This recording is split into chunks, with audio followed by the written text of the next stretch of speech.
Now I've got to phone my client and say I can't get his charger for this week. I've refused to replace the charger. So we're at Cheveley Services and we've got a couple of stickers. The first one is the Trades United to stick on the bonnet of the van. This might take me a while, so you don't have to stand there if you don't want to. I'm not, mate, I don't know, I'm not a professional at this. It's not perfect, but it'll do. Mate, as long as it's on there, it's all good. Yeah. Yeah. So that's that one done. Thank you so much. Not a problem. Appreciate that. I'm Adam, nice to meet you. Nice to meet you, Emma. Emma, nice to meet you.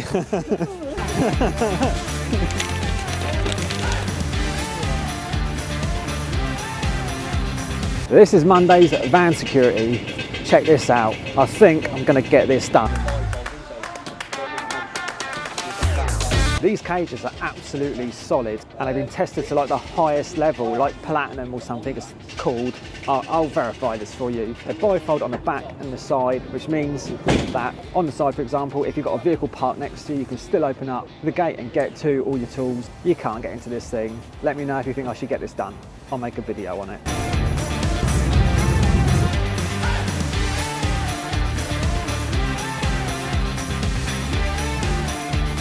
There we go, what an entrance! Let's go and have a little mooch and see if I can find that sticker. I think it's on the roof. I heard something flapping about. Let's have a look. Here it is. Flags given out to put on the vans.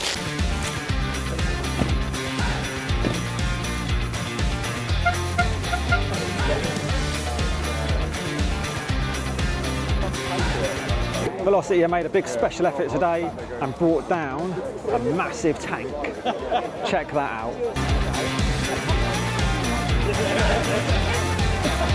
This is it, we're off. Everyone's back to the vans.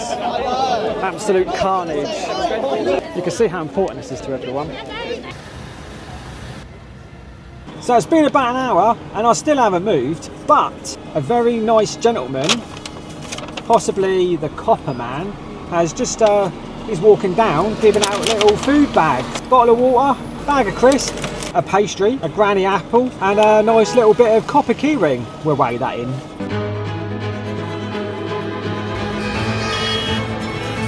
Carnage! Yeah, the police are trying to move. Are you on the square now?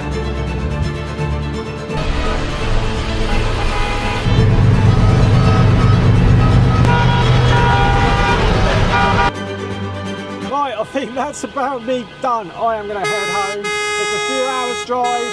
I don't know how long this is going to go on for, but it's carnage. I would like to think that yesterday was quite successful and a great effort by all the lads who gave up a day's money, had to pay for the fuel and all the other expenses of running a business. We all lost that. But you've got to do these things if you want to try and make change. So hopefully I'll see you at the next one. You guys have been awesome the past week and I need to say a massive thank you for the buy me a coffees. So thank you to Mercia, Janus from J0B Electrical Services, Emptino, I don't know if I'm saying this right, I'll put the names here. MKL Cable Solutions, that's James. Check out his Instagram and TikTok, it's good, nice guy. Zachary Vitellio, Gareth, and Dave D. Thank you so much to everyone for supporting my channel. If you would like to buy Olive a puppuccino, link will be in the description below, or check out this website. You lot are legends. So today, this pergola type thing, or garage car pool, whatever you want to call it, that's all coming down and we've got cables running everywhere. So I'm just disconnecting the lot. I'm doing a lot of disconnecting recently. Before heading off to do an EICR, which I don't have a lot of hope for. But it's quite hard to pass EICRs these days, isn't it? Unless it's like a brand new install. Let me know how many you pass and fail, like ratio wise, in the comments below. The lighting controls for all of this is absolutely wild. I'll show you in a minute. But I've got one EV on today. No, sorry, I've got one EV on this week and I can't even seem to source a charger anymore. So my supplier has told me that Octopus Energy have just bought them all up. This might be my call back. He's done a call to see if he can get one for me from anywhere else. Hello. I know there's an online store, I can try them, but knows. Okay, all right, well thank you for your help. No, that's all right, cheers, bye bye bye. Can't even get a date for when they're going to be available. Now I've got to phone my client and say I can't get his charger for this week. I'll try a couple of sites online, but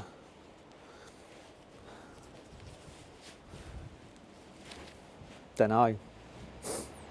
Well, at least whoever wired this up used IP rated switches, and they didn't use twin and earth, because these screws haven't rusted or anything.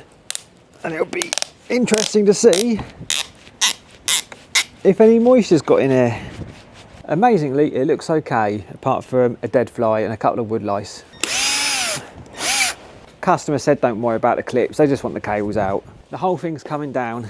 Anyway, onwards and upwards. Worst things have happened at war. Done.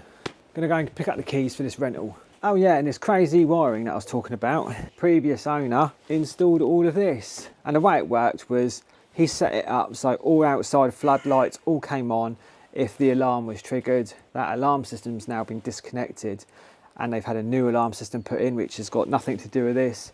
So over time, I'm gradually removing bits and reinstating the circuits in the normal sort of domestic way. I am not ready to give up on the EV charging jobs, purely because I've got all the gear, the knowledge and the expertise. I understand that I can't compete with Octopus. Business is business, I get it. And the reason why they can undercut me so much is they buy all the materials in mass, which I just simply can't do. I haven't got the financial backing for that. And also, if you get your charger installed by Octopus, they're also tying you into an energy contract. So that's how they're like making their money, basically putting you on a subscription type thing, basically. So can't compete with that either. So I just need to change my marketing and strategy, I guess. So if you're looking for an EV charging point and you want a good job done and you're based in the Hampshire or surrounding areas, outside Hampshire might cost a bit more for travel, etc.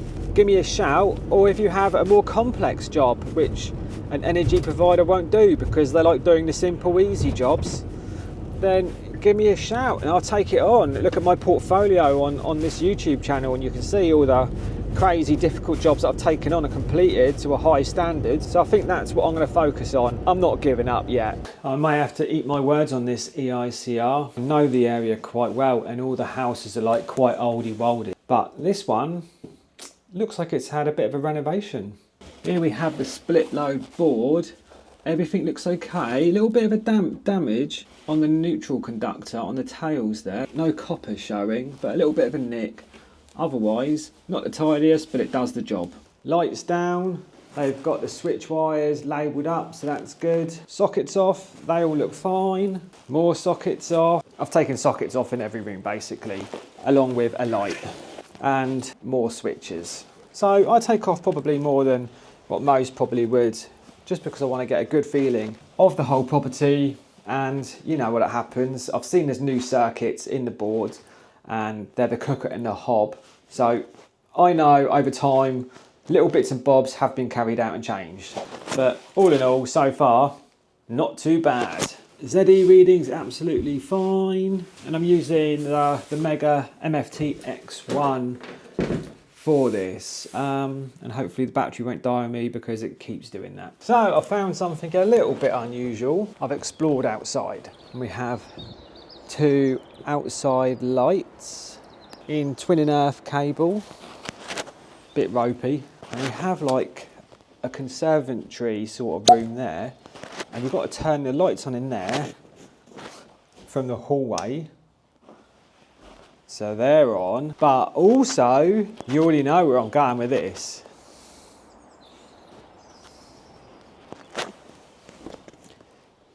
Who does that? So if you want your outside lights on, you need to have your conservatory lights on.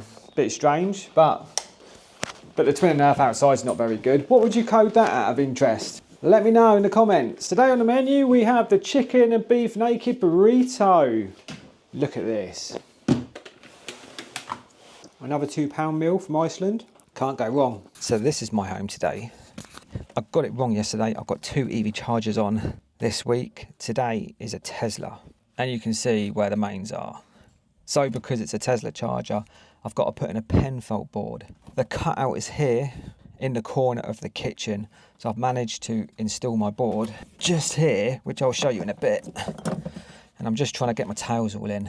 This is the worst bit of the job, and then I'll get the charger done. So a few things to note if you are installing a Tesla EV charger, or you have an electric car and you've bought one of these, or you want one of these. This charger is a little bit cheaper than the rest of them, and the reason being is it doesn't have built-in pen fault protection.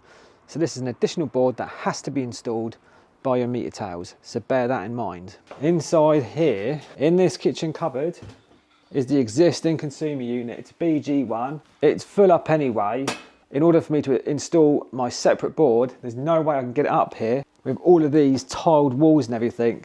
No chance of destroying that, not an option. Which meant I had to install one in here. So it's been a bit of a challenge, but there we have it, the penfold board with load curtailment. And down there you can see the meter, new terminal blocks, and the CT down in that corner. I've done the best I could with what I had, which I don't think is a bad job. Good news, I got one.